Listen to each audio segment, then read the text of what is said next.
여러분, 믿음이 뭡니까? 예수님이 어떤 존재인지를 알고 믿는 걸 말해요. 그런데 지금 할 수 있느냐 없느냐의 불확실한 수준에 머물러 있다면요, 이건 믿음은커녕 믿음 근처도 못 갔다는 거죠. 믿음은요, 일단 예수님이 100% 무조건 할 수 있는 존재임을 전제로 한 상태에서 그를 의지하고 기도하고 간구하고 믿는 것입니다.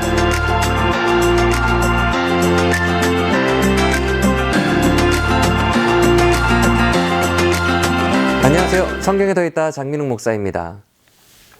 오늘 우리가 나눌 말씀은요, 마가복음 9장에 나오는 이야기입니다. 아마 많은 분들이 한 번쯤 들어보신 말씀이라는 생각이 들어요. 다름 아닌 귀신 들린 아이를 고치시는 예수님에 대한 이야기인데요. 스토리는 간단히 말하면 이렇습니다. 예수님이 수제자들만 데리고 변화산에 다녀오시는 동안에 귀신 들린 아이의 아빠가 그 아이를 남은 제자들에게 데리고 옵니다. 치유를 해달라고 요청하면서 말이죠. 근데 제자들이 이때 고치지를 못합니다.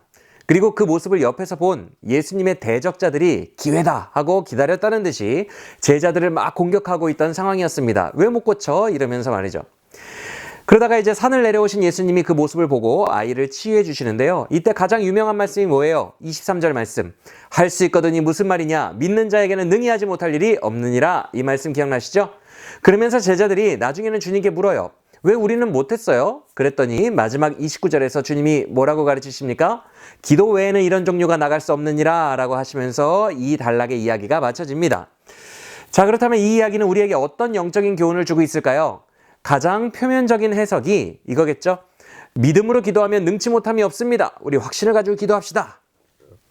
그리고 이거보다 조금 더 깊은 해석으로 들어가면 어떤 의미가 있을까요? 과거에 6장에서 전도 여행을 갔던 제자들이 귀신을 그때는 내쫓았거든요. 6장에서는 분명히 치유도 했었어요. 근데 9장에서 새롭게 만난 이런 종류의 귀신은 그들이 못 쫓아냈습니다. 이 차이점에 초점을 맞춘 해석도 있어요. 이제 시대가 바뀌었으니까 더 강력한 믿음의 기도가 필요하다, 이렇게 적용을 하는 것이죠. 근데 이 본문을 저는 오늘 조금 다른 관점에서 해석해 보고 싶어요. 일단 이 본문이 마가복음 전체에서 자리 잡은 위치를 먼저 보아야 합니다.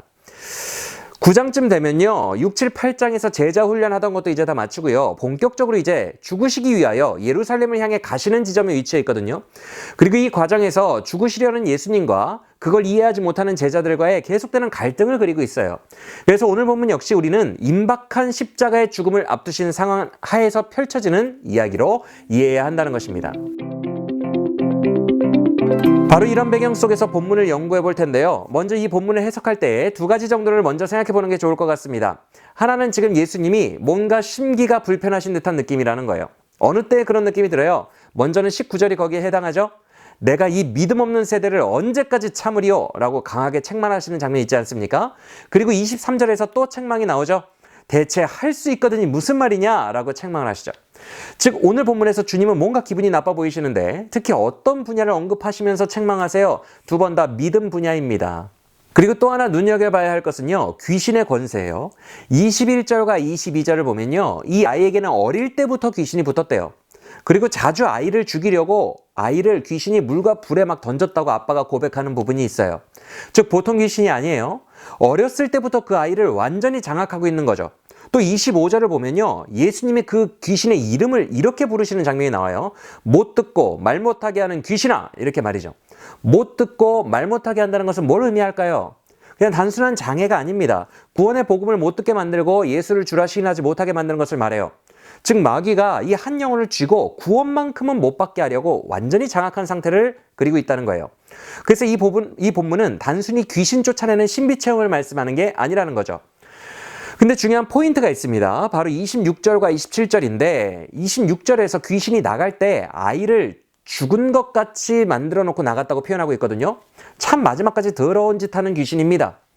그래서 예수님이 더러운 귀신아 라고 말씀하신 거예요. 그래서 많은 사람들이 아이가 죽었다고 생각하면서 웅성댑니다. 그런데 27절에서 예수님이 손을 잡아서 일으키시니까 어떻게 돼요? 일어나요. 근데 여기서 일어나다라는 단어가 원어로 보면 단순히 일어났다, 깨어났다라는 뜻도 있지만 다시 살아나다, 부활하다라는 뜻으로 많이 쓰이는 단어입니다. 즉, 그 아이는 완전히 죽었다가 주님이 손잡아 일으키셨을 때 부활했다는 거예요. 그렇다면 왜 이런 장면이 굳이 들어가 있을까요? 단순히 여러분 기도합시다, 귀신 쫓아냅시다가 이 이야기의 교훈이라면 이런 장면은 굳이 필요 없죠. 그런데 복음의 정수라고도 할 수 있는 죽음과 부활 이야기를 굳이 언급하고 있다는 것은 이 본문이 다루고 있는 믿음이 단순히 기도 열심히 합시다 이 믿음을 말씀하는 게 아니라는 거예요. 앞서서 이 본문은 지금 십자가의 죽음을 향해 내달리고 계시는 마가복음의 후반부 상황 하에서 이해해야 된다고 말씀을 드렸습니다. 주님은 계속해서 나 죽을 거야 라고 이야기를 하는데, 그래서 심지어 변화산의 천국 체험도 시켜주었건만 제자들은 지금 전혀 예수님의 죽음을 맞이할 준비가 되어 있지 않았어요. 도리어 반대의 생각을 가지고 있거나 하고 말이죠. 이런 답답한 상황 속에서 예수님의 부재 중에 제자들이 아무것도 못하고 있는 거예요. 그래서 주님이 19절에서 대체 내가 너희와 얼마나 더 함께 있어야 하며 얼마나 이 세대를 참아야 하느냐라고 탄식했던 것입니다. 중요한 것은 오늘 본문에서만 할 수 있다 없다 이런 말투가 되게 많이 나온다는 것을 아십니까? 한번 볼게요. 얼마나 많이 나오는지를요. 먼저 18절에서 제자들이 능히 할 수 없었다라는 말을 시작으로 22절에서 아이의 아버지가 예수님더러 당신 뭔가를 할 수 있거든 해주세요라는 장면이 나옵니다. 그랬더니 바로 그 다음 절에 23절에서 예수님이 버럭 화를 내시더니 할 수 있거든이 뭔 말이냐 하시면서 믿으면 능히 할 수 있다라고 하십니다. 그래서 할 수 있다는 말이 23절에만 2번 나와요. 그리고 나서 28절에서 제자들이 이야기가 다 끝난 다음에 마지막에 우리는 왜 할 수 없었죠? 라고 묻고 29절에서 기도 아니면 이런 종류를 나가게 할 수 없다라고 말씀하시면서 이 단락이 끝나요.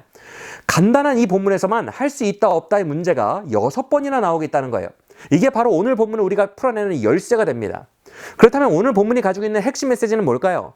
결론부터 말하자면 제자들이 아직 믿음의 영역 근처도 못 갔다는 거예요. 여러분, 믿음이 뭡니까? 예수님이 어떤 존재인지를 알고 믿는 걸 말해요. 그런데 지금 할 수 있느냐 없느냐의 불확실한 수준에 머물러 있다면요, 이건 믿음은커녕 믿음 근처도 못 갔다는 거죠. 믿음은요, 일단 예수님이 100% 무조건 할 수 있는 존재임을 전제로 한 상태에서 그를 의지하고 기도하고 간구하고 믿는 것입니다. 이해가 되시죠? 믿음은요, 예수님이라는 그 존재의 측면을 100%로 잡아놓은 후에야 발생한다는 거예요. 가능성이 아니라 100%입니다. 절대적인 거예요. 근데 지금 제자들을 포함한 모든 사람들이 불확실성 속에 있어요. 할 수 있느냐 없느냐의 영역에서 따지고 변론하고 시도하고 의심하고 있었다는 거예요. 그러니까 주님께서 이 믿음이 없는 세대와 내가 얼마나 더 함께 있고 얼마나 더 참아야 하느냐라고 한탄하신 것입니다. 여러분, 우리 예수님은요, 모든 귀신의 일들과 어둠의 일들을 능히 도말하실 수 있는 분임을 믿으시길 바랍니다. 그는 죽은 자도 살리시며 우리를 모든 속박에서 해방시킬 수 있는 하나님의 아들이시고 창조주세요.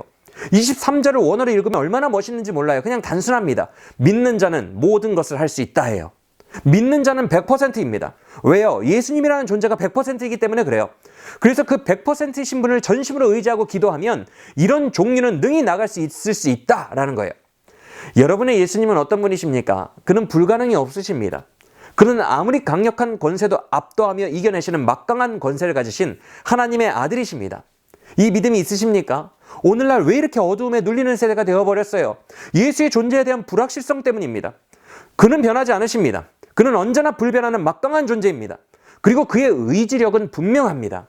모든 어둠으로부터 우리를 구원하시는 그 목표를 위해서 그는 의지력을 가지고 자기 목숨까지 내어놓으신 분이에요.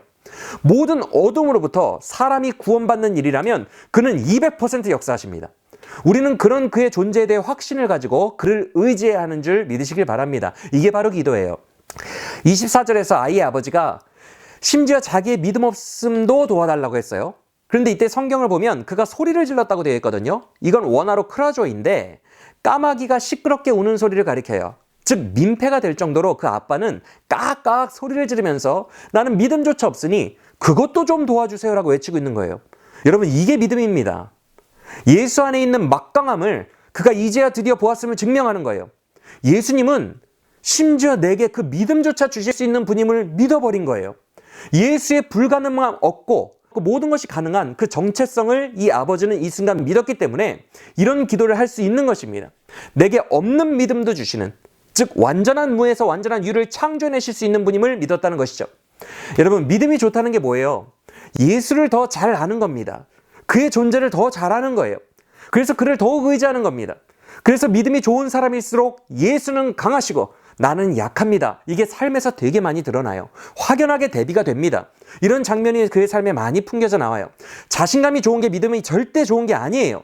믿음이 좋다는 것은요, 사람으로서는 할 수 없으되 하나님으로서는 할 수 있다는 그 불가능을 가능케 하시는 하나님을 믿는 거예요.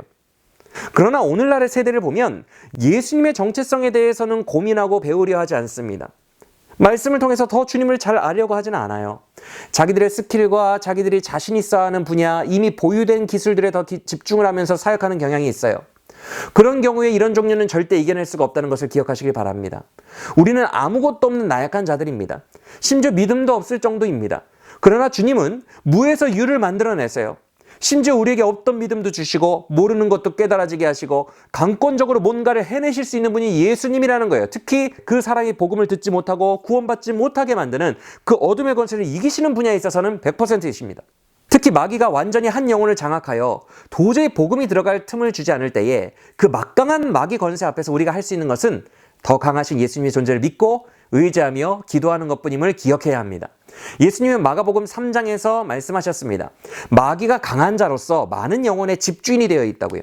그러나 이제는 더 강하신 하나님의 아들이 오셨으니 집을 장악하고 있는 마귀의 무장을 해제하고 그를 내쫓아버리신다고 말입니다. 아들의 권세가 더 강하다는 표현을 하신 거예요. 특히 영혼 구원에 있어서는 이게 분명합니다. 그래서 우리의 믿음의 토대는 복음의 주인이신 예수님이 되어야 된다는 거예요.